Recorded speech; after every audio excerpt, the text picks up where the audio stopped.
The final full week of September 2024 is winding down right behind me here at the New York Stock Exchange, and it's been another historic week for the bulls out there as the Dow Jones continues to climb to a fresh record high this Friday amid new data easing inflation concerns. Data that includes August personal consumption expenditures price index. That's the Fed's favored measure of inflation, increasing 0.1% in line with expectations from Dow Jones economists and at an annualized pace. That same figure increasing 2.2% below the 2.3% forecast. Team this all with weekly initial jobless claims falling last week, a strong read of 3% for U.S. second quarter GDP, and inflation woes having eased and paved the way for a market bounce this entire week. But it's also time to look ahead. We have ourselves a new week, a new month, and a lot of data to sift through, especially to kick off the week. Will the record levels for the big board get even bigger? Let's now take a look at what will likely move the markets in the week ahead. Monday is the final trading session of September 2024, and it's a busy one. The day kicks off in China with the release of Chinese September NBS non-manufacturing PMI, that of which is expected 50.4. While in the UK, second quarter British GDP is due out, expectations 0.6% quarter over quarter, 0.9% year over year.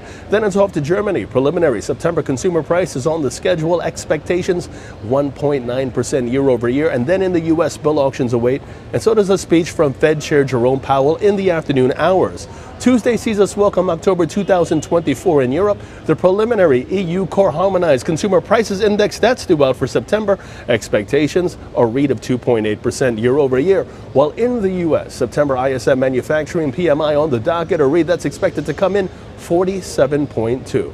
Wednesday sees us stay in the U.S. with September private payrolls due out, ADP employment change figures expected at 110,000. And then Thursday sees more PMI reads across Europe, while here in the U.S., weekly jobless claims numbers they await, and so does September ISM services PMI.